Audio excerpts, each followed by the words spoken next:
Hello everyone and welcome back to UGC NET mentor. Guys, आज के इस video lecture में डिस्कस करेंगे हम 22 ऑफ फरवरी को वो सेकंड शिफ्ट वाले एग्जाम के बारे में। और आज के इस वीडियो में समझेंगे कि इस तरह के क्वेश्चन पूछे जा रहे हैं, कौन सा टॉपिक है जो कि बार बार रिपीट हो रहे हैं। तो काफी इंपॉर्टेंट वीडियो रहने वाली है, सो मेक श्योर आप इस वीडियो लेक्चर को आराम से पूरा एंड तक देखें ताकि आपको हर चीज अच्छे समझ में आ जाए। और मैं बता दूं पहले आगे बढ़ने से पहले कि यहाँ पर जो टॉपिक मैंने डाले, जो क्वेश्चन डाले हैं, वो मैंने वही क्वेश्चन डाले जो मुझे स्टूडेंट्स ने कन्वे करे। तो अगर आपका एग्जाम था सेकंड शिफ्ट में और आपको याद है कोई क्वेश्चन, तो आप कमेंट करके बता सकते हो कि और किस तरह के क्वेश्चन पूछे गए थे। तो चलिए स्टार्ट करते हैं, डिस्कस करते हैं। अभी तक चैनल को सब्सक्राइब नहीं किया है, सो मेक श्योर आप इस चैनल को सब्सक्राइब कर लें ताकि आपको अपकमिंग वीडियोस के सभी नोटिफिकेशन मिलते रहें। गाइस, क्वेश्चन पूछा गया था कोडिंग डिकोडिंग के ऊपर, तो ये आपको कोडिंग डिकोडिंग कर लेनी है, एक बार रिविजन कर लेना है इस टॉपिक को, बिकॉज इससे जो कोडिंग डिकोडिंग है इससे अभी तक दो अलग अलग शिफ्ट में एग्जाम के क्वेश्चन पूछे जा चुके हैं एग्जाम में। तो कोडिंग डिकोडिंग वाले क्वेश्चंस की प्रैक्टिस कर लेना आप लोग। प्रोबेबिलिटी सैंपलिंग पे क्वेश्चन पूछा गया था, उसमें आपको नेम गिवन थे। स्टूडेंट ने बताया कि क्वेश्चन में 4 नेम गिवन थे, उसमें आपको सिलेक्ट करना था कि इसमें प्रोबेबिलिटी सैंपलिंग में कौन सा वाला जो है वो प्रोबेबिलिटी सैंपलिंग मेथड है। तो इसमें मैंने आपको पहले ही बताया था, इसके ऊपर क्वेश्चन आ चुका है ऑलरेडी एग्जाम में। अभी आई थिंक 21 तारीख को आया था एग्जाम में, और आज 22 तारीख को दोबारा से एग्जाम में ये क्वेश्चन आ गया है। तो इसलिए मैं आपको बोल रहा था कि सैम्पलिंग आपको अच्छे से कर लेनी है। प्रोबेबिलिटी सैम्पलिंग आप देखेंगे यहाँ पर गाइस की 4 मेथड आते हैं: simple, random sampling, stratified, cluster and systematic. और नॉन प्रोबेबिलिटी सैम्पलिंग में कौन कौन आता है? Convenience sampling, quota sampling, snowball sampling and judgemental sampling. तो इनको आप एक बार स्क्रीनशॉट ले लो, इनके नाम आप अच्छे से याद कर लो, बिकॉज डायरेक्ट एग्जाम में क्वेश्चन बन रहा है। इनके नाम गिवन होते हैं, आपको पहचानना होता है कि कौन सा प्रोबेबिलिटी है, कौन सा नॉन प्रोबेबिलिटी है। तो इसके अगर आपको नाम याद होंगे तो डेफिनेटली इसका आप आंसर कर पाएंगे।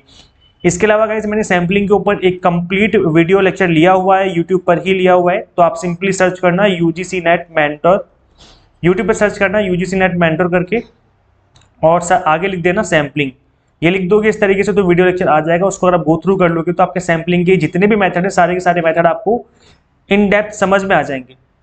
अभी तो यहाँ पर मैंने सिर्फ नेम लिखे हुए हैं, और आपको उनके बारे में समझना है विद एग्जाम्पल, तो आप उस लेक्चर को जरूर देख लेना जो मैं आपको बता रहा हूँ। इससे आपको जो चीजें वो अच्छे से और क्लियर हो जाएंगी। ठीक है, आगे बढ़ते हैं गाइस। इसके अलावा क्वेश्चन पूछा गया था COP27 के ऊपर, that is conference of parties.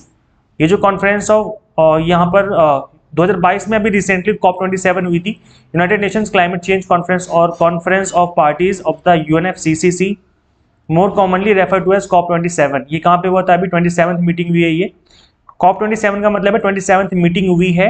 किसकी मीटिंग हुई है? कॉन्फ्रेंस ऑफ पार्टीज, जो कि यहाँ पर मेंबर्स हैं।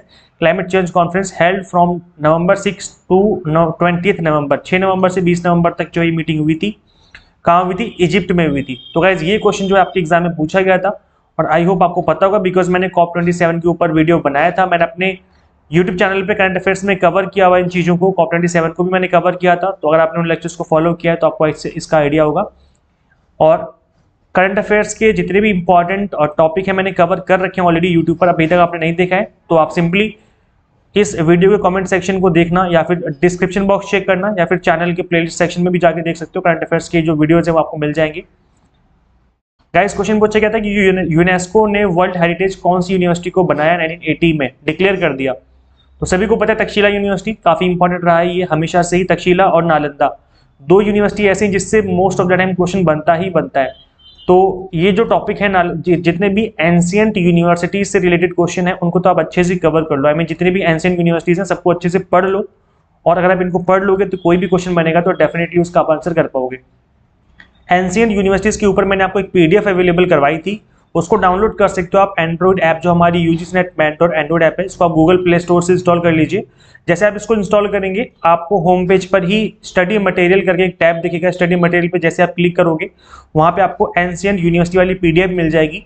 तो इंडिया के जितने भी 8 से 10 मोस्ट इंपॉर्टेंट एंशियंट यूनिवर्सिटीज हैं, उसके बारे में जितने भी इंपॉर्टेंट फैक्ट है मैंने उसमें लिखे हुए हैं, तो आप उसको जरूर गो थ्रू कर सकते हो। Complete content English medium, Hindi medium दोनों में है उस PDF में। तो ये जो चीज़ें आपकी वहाँ से कवर हो जाएंगी। इसके अलावा क्वेश्चन पूछा गया था I और E की फुल फॉर्म बतानी थी आपको। ADDIE जो लर्निंग मॉडल है, this is the learning model. इस लर्निंग मॉडल के अंदर आपको बताना था कि I और E की फुल फॉर्म क्या है। तो यहाँ पर गाइस कंप्लीट AIDE की फुल फॉर्म आपको बतानी चाहिए, that is A for analyse, D for design, D for develop, implement and evaluate. So this is the full form. और ये जो आपका मॉडल है, ये मॉडल कुछ इस तरीके से आपको दिखता है, जिसमें आप इवेल्युएशन करते हो, एनालाइज करते हो, डिजाइन बनाते हो, डेवलपमेंट करते हो, इंप्लीमेंट करते हो, देन एनालाइज करते हो, उस तरीके से सर्कल चलता रहता है। और इवैल्यूएशन करना होता है आपको सभी का, चारों का आपको इवैल्यूएशन करना होता है। और रिवीजन हर एक फेज पे होती है, हर एक फेज पे आपको रिवीजन करती रहनी होती है। तो ऐसे एक लर्निंग मॉडल है जिसके ऊपर क्वेश्चन पूछा गया था। इसके अलावा आपका क्वेश्चन पूछा गया था पॉलिसीज के ऊपर। गाइस देखो, इंडियन लॉजिक में आप कुछ करो ना करो, लेकिन दो टॉपिक आपको करने ही करने हैं। एक तो पॉलिसीज करने हैं और दूसरा करना है classical square of opposition. Classical square of opposition पे क्वेश्चन बार बार बन रहे हैं। This is 5 star rating topic बार बार, और इस शिफ्ट में भी क्वेश्चन बनाए, मैं आपको नीचे बताऊंगा। और पॉलिसीज भी कर लो। ये दो टॉपिक ऐसे हैं जिससे बार बार क्वेश्चन बन रहे हैं, और आपको पता चल जाएगा कि इस टॉपिक पे बन रहे हैं तो उस टॉपिक को अच्छे से पढ़ लो, है ना। और ये जो पॉलिसीज वाला टॉपिक है, इसके लिए तो आपको घबराने की जरूरत नहीं है, परेशान होने की जरूरत नहीं है।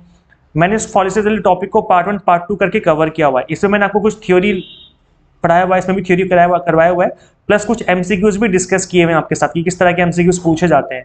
तो अगर आप ये दो वीडियोस देख लोगे ना, ये 26 मिनट की और 20 मिनट की वीडियोस देख लोगे, तो गाइज मैं आपको गारंटी देता हूं कि अगर पॉलिसी से क्वेश्चन बना तो आप छोड़ के नहीं आओगे, ये मेरी गारंटी है। बिकॉज इस लेक्चर्स के अंदर मैंने कंप्लीट कंटेंट आपको कवर करवाया हुआ है। तो ये जो लेक्चर्स है वो कहाँ मिलेंगे आपको? इंपॉर्टेंट टॉपिक सीरीज जो है क्लास नंबर 14, क्लास नंबर 15 आपको मिल जाएगा। इंपॉर्टेंट टॉपिक सीरीज का लिंक दे दूंगा मैं इस वीडियो के description box and comment box में भी पिन कर दूंगा, तो वहां पर जाकर के भी आप इन लेक्चर्स को देख लेना। अगर आपके एग्जाम अभी होने बाकी हैं, तो अगर आप ये दो वीडियोस देख लोगे तो डेफिनेटली ये टॉपिक बहुत अच्छे से आपका प्रिपेयर हो जाएगा, और फिर आपको टेंशन ही खत्म हो जाएगी आपकी पॉलिसीज वाली। इसके अलावा अगर क्वेश्चन पूछा गया था लोकल एरिया नेटवर्क के ऊपर, तो लैन जो होता है that is local area network, ये कहाँ पे यूज होता है? ये छोटे एरिया के लिए होता है, जैसे विद इन ऑफिस हो गया, विद इन होम हो गया, विद इन ऑफिस आप यूज कर रहे हो, स्कूल के अंदर यूज होता है, लेबोरेटरी हो गया, यूनिवर्सिटी कैंपस में यूज होता है कि एक विद इन एरिया जो है आप उस चीज को यूज कर रहे हो। इसके अलावा नेटवर्किंग बिटवीन टू कंप्यूटर्स हो गया, दो कंप्यूटर को आपस में जोड़ा हुआ है ना, वाईफाई कनेक्शन हो गया। तो इस तरीके से जो है आप, और लोकल एरिया का मतलब है कि आप लोकल लेवल पे यूज कर रहे हो, छोटे एरिया में उसका यूज किया जा रहा है। जो टाइप्स ऑफ नेटवर्क होते हैं कितने तरह के होते हैं? एक होता है PAN, that is personal area network, फिर होता है LAN, that is local area network, रहता है MAN, that is metropolitan area network, then आता है वैन, that is wide area network. तो ये कुछ टाइप्स ऑफ नेटवर्क हैं, इनके भी आप बेसिक से एक बार पढ़ लेना, इससे रिलेटेड क्वेश्चन बन सकता है। इसके अलावा अगर क्वेश्चन आपका मैथ में पूछा गया एवरेज के ऊपर, प्रॉफिट एंड लॉस के ऊपर क्वेश्चन था, और विज करके क्वेश्चन था कि रिसर्च में जो विज वर्ड है वो किस चीज के लिए यूज किया जाता है। तो गाइस ये यूज किया जाता है एग्जाम्पल के लिए, इसको हम यूज करते हैं। It is typically use to introduce example और further detail to illustrate a point. एक पॉइंट को इलस्ट्रेट करने के लिए, एग्जाम्पल देने के लिए हम विज का यूज करते हैं, जैसे all types of data wise. तो ये जो वर्ड है ना, ये जो VIZ लिखते हैं, इसको उसका मतलब होता है कि यहाँ पर हम एग्जाम्पल देना चाहते हो या फिर इलस्ट्रेट करना चाहते हो चीजों को। तो इससे रिलेटेड क्वेश्चन था। रीडिंग कॉम्प्रिहेंशन पे क्वेश्चन पूछा था, Indo China development based question पूछा गया था। तो अगर आपका रीडिंग कॉम्प्रिहेंशन वीक है, आपको लगता है कि आप अच्छे से नहीं कर पाते हो इसका आंसर, तो आप इस लेक्चर को एक बार जरूर गो थ्रू कर लेना। इस लेक्चर का लिंक आपको दे दूंगा मैं इस वीडियो के description box and comment box में। तो अगर आप रीडिंग कॉम्प्रिहेंशन का लेक्चर देख लोगे तो इससे आपका कॉन्फिडेंस बूस्ट हो जाएगा कि किस तरीके से आपको रीडिंग कॉम्प्रिहेंशन के क्वेश्चन को हैंडल करना होता है। तो ये रिकमेंडेड वीडियो आप लोगों के लिए। पॉल्यूटेंट गैसेस पे क्वेश्चन पूछा गया था, तो कुछ पॉल्यूटेंट गैसेस जो कि काफी पॉपुलर हैं, दैट इज कार्बन मोनोऑक्साइड हो गया, लीड हो गया, नाइट्रोजन ऑक्साइड हो गया, ओजोन। अब ये वो वाली ओजोन नहीं है जो आसमान में होती है, वो वाली ओजोन की बात नहीं करी। जो सरफेस ओजोन होती है ना, वो काफी ज्यादा हानिकारक होती है हमारे लिए, एक तरीके से हमारे लिए पॉल्यूटेंट का काम करती है। तो जो सरफेस ओजोन है वो पर्टिकुलेट मैटर हो गया, सल्फर डाइऑक्साइड हो गया। तो गाइज ये कुछ ऐसी गैस है जो कि पॉल्यूटेंट है। इससे रिलेटेड क्वेश्चन पूछा गया था, आई थिंक 4 गैसेस गिवन थी, उसमें आपको आइडेंटिफाई करना था कि कौन सी पॉल्यूटेंट गैस है इसके अंदर। तो इस तरह के क्वेश्चन जो है एग्जाम में बन रहे हैं। ओपन सोर्स सॉफ्टवेयर के ऊपर क्वेश्चन पूछा गया था गाइस, तो ये सॉफ्टवेयर कौन सा होता है? Open source software is a code that is designed to be publicly accessible, anyone can see, modify and distribute to the code as they see fit. तो इसको मॉडिफाई किया जा सकता है, इसीलिए इसको ओपन सोर्स कहते हैं कि भाई एक सॉफ्टवेयर तो ऐसा होता है कि जिस कंपनी ने उसको बनाया, अब उसको कोई मॉडिफाई नहीं कर सकता। और दूसरा क्या होता है कि कोई भी इसको उठा करके मॉडिफाई कर सकता है अपने अकॉर्डिंग, जो उसकी नीड है उसके अकॉर्डिंग उसको मॉडिफाई किया जा सकता है। तो इसको कहते हैं हम लोग ओपन सोर्स सॉफ्टवेयर। तो यहाँ पर कुछ एग्जांपल गिवन है, जैसे कि आप यहाँ पे देख सकते हो, ये आपके एप्लीकेशन सॉफ्टवेयर है जो कि ओपन सोर्स की कैटेगरी में आते हैं, जैसे 7zip हो गया, एक्लिप्स, GIMPM, क्रोमियम हो गया, ब्लेंडर, मोजिला फायरफॉक्स भी इसके अंदर है। इसके अलावा ओपन ऑफिस हो गया। ऑपरेटिंग सिस्टम में जिसको ओपन सोर्स के अंदर डाला गया that is Android, Linux, free BSD, TX OS, haiku, FreeDOS। इसके अलावा प्रोग्रामिंग लैंग्वेजेस जिसको कि ओपन सोर्स कैटेगरी में डाला गया that is Perl, PHP, Python, Ruby, PSDL, Prolog. ठीक है, कुछ एग्जांपल्स जो कि ओपन सॉफ्टवेयर सोर्स के अंदर आते हैं। इससे रिलेटेड क्वेश्चन था। इफेक्टिव कम्युनिकेशन के ऊपर क्वेश्चन पूछा गया था। डेटा इंटरप्रिटेशन का क्वेश्चन था, टेबल बेस्ड क्वेश्चन था, परसेंटेज बेस्ड क्वेश्चन पूछा गया था। इंडियन लॉजिक पे गाइस क्वेश्चन पूछा गया था, आई थिंक स्लिपरी स्लोप या शायद इससे रिलेटेड कोई क्वेश्चन था, एग्जैक्ट याद नहीं है, बट इंडियन लॉजिक आप अच्छे से पढ़ लो। इंडियन लॉजिक मैंने भी आपको यूट्यूब पे कवर करवाया हुआ है, तो अगर आप मेरा वीडियो देखना चाहते हो तो सिंपली सर्च करना आप यूजीसी नेट मेंटर, आगे लिख देना इंडियन लॉजिक, ऐसे करके सर्च करोगे तो यूट्यूब पर ही वीडियो आ जाएगी, उसको आप गो थ्रू कर सकते हो, तो उससे आपका इंडियन लॉजिक अच्छे से कवर हो जाएगा। मैंने एग्जांपल लेकर के चीजों को एक्सप्लेन किया हुआ है। और अगेन गाइस देखिए, आप क्लासिकल स्क्वायर ऑफ अपोजिशन पे क्वेश्चन बार बार बन रहा है, तो आप मेरे कहने से इस वाले लेक्चर को जरूर देख लेना। इस लेक्चर को देखने के बाद आपका क्लासिकल स्क्वायर ऑफ अपोजिशन अच्छे से कवर हो जाएगा और आपको कॉन्फिडेंस आ जाएगा इस टॉपिक के अंदर। आपको टॉपिक टफ लगता है तो एक बार मेरे कहने से इस लेक्चर को देख लो, 26 मिनट का छोटा सा वीडियो लेक्चर है। इसके बाद आपको क्लासिकल स्क्वायर ऑफ अपोजिशन से डर नहीं लगेगा। इनफैक्ट अगर क्वेश्चन बना तो उसका 100% आप उसका आंसर करके आ पाओगे, क्योंकि मैंने कुछ टिप्स एंड ट्रिक्स बताई हैं, कुछ आसान तरीके से चीजों को एक्सप्लेन किया हुआ है, जिससे आपको चीजें अच्छे से कवर हो जाएंगी। तो इसका तो क्या करना है, सिंपली इंपॉर्टेंट टॉपिक सीरीज जो है उसी के अंदर क्लास नंबर 16 है ये वाली, तो इसको गो थ्रू कर सकते हो, यूट्यूब पे ही अवेलेबल है ये। तो जो इंपॉर्टेंट टॉपिक सीरीज है इसका लिंक मैं दे दूंगा इस वीडियो के डिस्क्रिप्शन बॉक्स में, कमेंट बॉक्स में, तो आप इसको गो थ्रू कर लेना। स्वयं रेगुलेटरी बॉडी से क्वेश्चन पूछा गया था, तो जो स्वयं है उसको किसने डेवलप किया है, मिनिस्ट्री ऑफ एजुकेशन ने, NPTEL, IIT Madras with the help of Google incorporation and Persistent System Limited, इन लोगों ने मिलकर के इसको डेवलप किया इस प्लेटफॉर्म को। और the content are provided by NPTEL, IITs, UGC, CEC, IGNOU.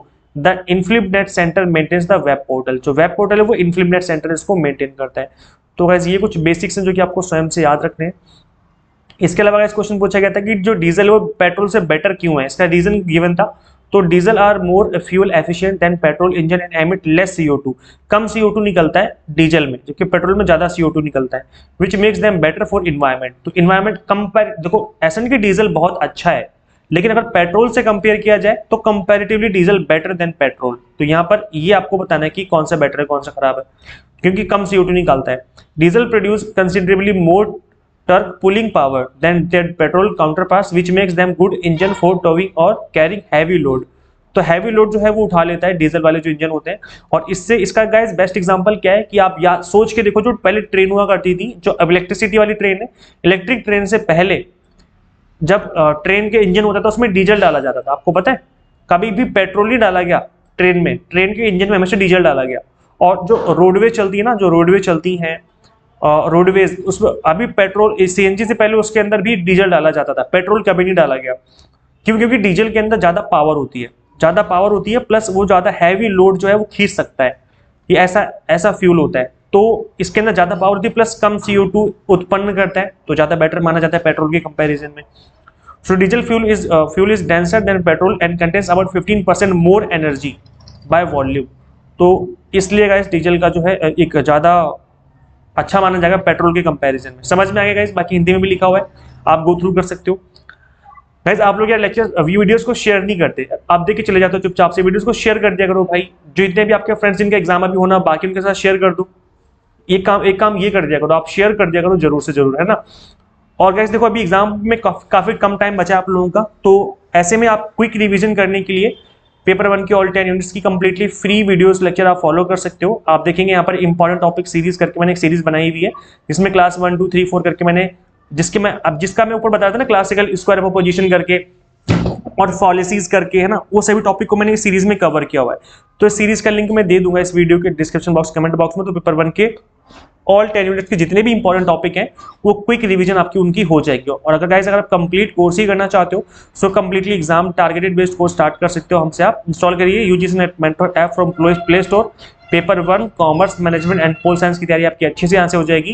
Completely exam targeted preparation ही हम यहाँ पे करवा रहे हैं आपको। Complete content English medium Hindi medium दोनों में रहता है, तो किसी को कोई इशू नहीं आएगा। इजीली आपकी जो एग्जाम टारगेटेड प्रिपरेशन है वो यहाँ से हो जाएगी।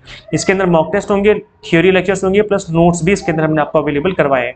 तो फटाफट से ऐप इंस्टॉल कर लीजिए। अगर आप iOS यूजर हो तो उसका लिंक भी आपको इसी वीडियो के description box and comment box में मिल जाएगा। Thank you so much for watching this video. अभी तक चैनल को सब्सक्राइब नहीं किया तो कर लो, और वीडियो को ज्यादा से ज्यादा शेयर जरूर कर देना। मिलते हैं फिर नेक्स्ट वीडियो में। Till then keep watching UGC NET mentor. Thank you so much.